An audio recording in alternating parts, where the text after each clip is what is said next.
ఢిల్లీలో సీఎం రేవంత్ రెడ్డి పర్యటన కొనసాగుతోంది. కొద్దిసేపటి క్రితం అటవీ శాఖ మంత్రి భూపేంద్ర యాదవ్ తో రేవంత్ రెడ్డి భేటీ ముగిసింది. అనంతరం మరో కేంద్ర మంత్రి కుమారస్వామిని కూడా రేవంత్ రెడ్డి కలిశారు. కేంద్రం నుంచి తెలంగాణకు రావాల్సిన నిధులపై చర్చించారు.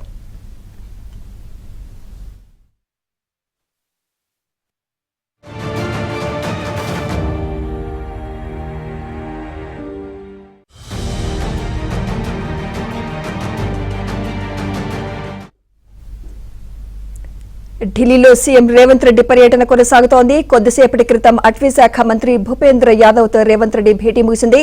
అనంతరం మరో కేంద్ర మంత్రి కుమారస్వామిని కూడా రేవంత్ రెడ్డి కలిశారు. కేంద్రం నుంచి తెలంగాణకు రావాల్సిన నిధులపై చర్చించారు.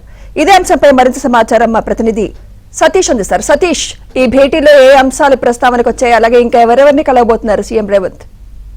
సుమిత్ర, కేంద్ర ఢిల్లీ పట్టణంలో సీఎం రేవంత్ రెడ్డి బిజీగా ఉన్నారు. కాసేపటి క్రితం కేంద్ర అటవీ పర్యావరణ శాఖ మంత్రి భూపేంద్ర యాదవ్ తోని సమావేశం జరిగింది. ఈ సమావేశంలో సీఎం తో పాటు చీఫ్ సెక్రటరీ శాంతాకుమారి, అదేవిధంగా మంత్రులు కొండా సురేఖ, పొంగులేటి శ్రీనివాస్ రెడ్డి, పొన్నం ప్రభాకర్, ఎంపీ బలరాం నాయక్ కూడా పాల్గొన్నారు. సమావేశంలో ఇటీవల తెలంగాణ రాష్ట్ర వ్యాప్తంగా కూడా అనేక రోడ్ల నిర్మాణాలు కొత్తగా ప్రభుత్వం చేపడుతున్న నేపథ్యంలో వాటికి సంబంధించి కొంత ఇరిగేషన్ ల్యాండ్స్, కొంత అటవీ పర్యావరణానికి సంబంధించిన భూములు కొన్ని చోట్ల ఉండడంతో అక్కడ క్లియరెన్స్ ఇవ్వకపోవడంతో అధికారులు కొంత ఇబ్బందులకు గురి చేస్తున్న అంశాన్ని కూడా కేంద్ర మంత్రి దృష్టికి తీసుకొచ్చారు. ఆ అంశంలో దాదాపు 130 రోడ్లకు సంబంధించిన అంశంలో పెండింగ్ లో ఉన్న పర్యావరణానికి సంబంధించిన అంశాన్ని కేంద్ర మంత్రి దృష్టికి తీసుకొచ్చిన సందర్భంలో ఆయన సానుకూలంగా స్పందించి వెంటనే దాన్ని క్లియర్ చేసి అనుమతులు ఇస్తామని కూడా చెప్పినట్టు కూడా కాసేపటి క్రితం ఆయన ఒక మీడియాతో ఆఫ్ ద రికార్డ్ మాటల సందర్భంలో కూడా చెప్పడం జరిగింది. మరోవైపు కేంద్ర భారీ పరిశ్రమల శాఖ మంత్రి కుమారస్వామితో కూడా కాసేపటి క్రితం సమావేశం. ఈ సమావేశంలో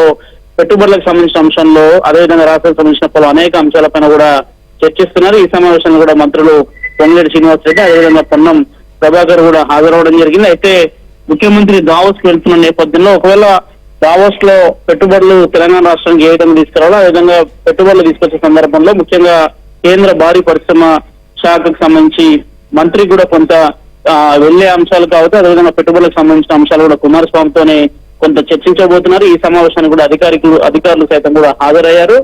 అదే విధంగా ఈ రోజు రాత్రి 9:50 నేరుగా ఢిల్లీ నుంచి సింగపూర్ వెళ్లబోతున్నారు. సింగపూర్ లో 2 రోజుల అనంతరం కూడా ఆయన దావోస్ కు వెళ్లబోతున్నారు. పెట్టుబడులు తెలంగాణ రాష్ట్రానికి తీసుకురావడం లక్ష్యంగా ఈ ప్రయాణం కూడా కొనసాగుతుందని కూడా కాసేపటి క్రితమే ఆఫ్ ద రికార్డ్ లో కూడా మీడియాతో మాట్లాడుతూ చెప్పడం జరిగింది. దాదాపు 24వ తేదీ వరకు కూడా విదేశీ పర్యటనలో ఉండి పెట్టుబడులకు సంబంధించిన అంశాలపైన చర్చించబోతున్నారు. అందులో భాగంగానే మొదట రాష్ట్రానికి సంబంధించిన అంశంలో కేంద్ర మంత్రులతో మొదట చర్చించిన అనంతరం ఈ రోజు రాత్రి 9:50 నేరుగా ఢిల్లీ నుంచి సింగపూర్ వెళ్లనున్నారు.